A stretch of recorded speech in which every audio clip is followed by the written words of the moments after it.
ಬೀದರ್ ನಗರದಲ್ಲಿ ಜಿಲ್ಲೆ KDP meeting ಅನ್ನು ನಮ್ಮ ಉಸ್ತುವಾರಿ ಸಚಿವರ ಅಧ್ಯಕ್ಷತೆಯಲ್ಲಿ ಇವತ್ತು ಕರೆದಿದ್ದರು. ಆ ಒಂದು KDP ಸಭೆಯಲ್ಲಿ ಕೂಡ ನಾನು ಕೂಡ ಭಾಗಿಯಾಗಿದ್ದೀನಿ. ಮತ್ತು MLCಗಳು ಆಗಿದ್ದರು, ರಹೀಮ್ ಖಾನ್ ಜಿ ಅವರಿದ್ದರು, ಮತ್ತೆಲ್ಲ ಅಧಿಕಾರಿಗಳು. ಪ್ರಾರಂಭವಾಗಿದ ಮ್ಯಾಕೆ ಏನು ಅನುಪಾಲನ ವರದಿಯ ಮೇಲೆ ಚರ್ಚೆ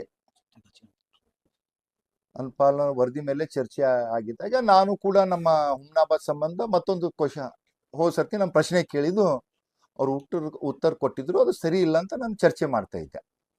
ತಾವೇನು ಇದು ಕೊಡ್ತಾ ಇದ್ರಿ ಮನೆ ಅಧ್ಯಕ್ಷರೇ, ಇದಕ್ಕ ತೆಳಗು ಹತ್ತಲ್ದು ಮ್ಯಾಗು ಹತ್ತಲ್ದು. ಯಾಕಂತಂದ್ರೆ ಸುಮಾರು ನಮ್ದು ಹುಮ್ನಾಬಾದ್ ಸರ್ವೆ ನಂಬರ್ 204, 205 ಭಾಳ ದಿನಗಳಿಂದ ಸರ್ವೆನೂ ಕೂಡ ಆಗಿದೆ. ಇವತ್ತಿನ ತನಕ ನಾನು ಲೆಟರ್ ಕೊಟ್ಟೆ, ಬೇರೆ ಬೇರೆ ಅತಿಕ್ರಮ ಮಾಡ್ಕೊಂಡು ಹೋಗ್ತಾ ಇದ್ದಾರ. ಅಲ್ಲಿ ನಮ್ದು ಜನರಲ್ ಹಾಸ್ಪಿಟಲ್ಗೆ ಮತ್ತು ನಮ್ಮ ಡಿಗ್ರಿ ಕಾಲೇಜ್ಗೆ ಏನು ಸ್ಥಳ ಇದೆ ಅದು ಕೊಟ್ರಂತಂದ್ರೆ ನಮ್ಮ ಜನಸಾಮಾನ್ಯರಿಗೆ ಕೂಡ ಒಳ್ಳೇದಾಗ್ತದ.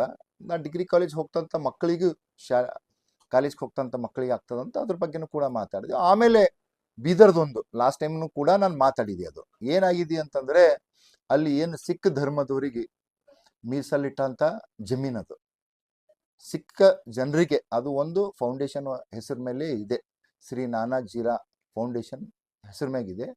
ಅಲ್ಲಿನ ಜನರು ನನಗೆ ಹೇಳಿದ್ರು, ಈ ತರ ಇದು ಆಗ್ತಾ ಇದೆ, ನಮಗೆಲ್ಲ ಅನ್ಯಾಯ ಆಗಿ ಅಲ್ಲಿ ಪ್ಲಾಟ್ ಹಾಕಿ ಯಾರ್ಯಾರು ಮಾರ್ಕೊಂಡು ಹೋಗ್ತಾ ಇದ್ದಾರೆ. ಅದ್ರ ಬಗ್ಗೆ ನನ್ನ ಪ್ರಶ್ನೆ ಅದೇ. ನಮಗೆ ಸ್ವಾಭಾವಿಕ ಇದೆ, ನಾವು ಇವತ್ತು ಶಾಸಕರಿದ್ದೇವೆ, MLCಗಳಿದ್ದಾರೆ, ಮಂತ್ರಿಗಳು ಎಲ್ಲರೂ ಕೂಡ ಜನರಿಗೆ ಎಲ್ಲಿ ಅನ್ಯಾಯ ಆಗ್ತಾ ಇದೆ ಅದ್ರ ವಿರುದ್ಧವಾಗಿ ನಾವು ದನಿ ಎತ್ತಂತ ಕೆಲಸ ಆಗ್ಬೇಕಂತ ಅದ್ರ ಬಗ್ಗೆ ನಾನು ಮಾತಾಡ್ತಾ ಇದ್ದೆ.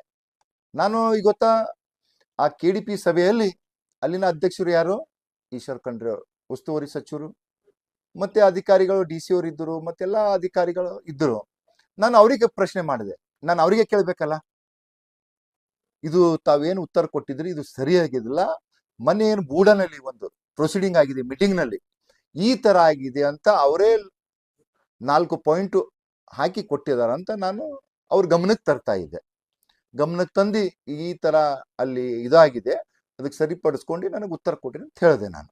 ಆದ್ರೆ ಏಕಾಏಕಿ ಏನಾಗ್ತೋ ಏನಿಲ್ಲೋ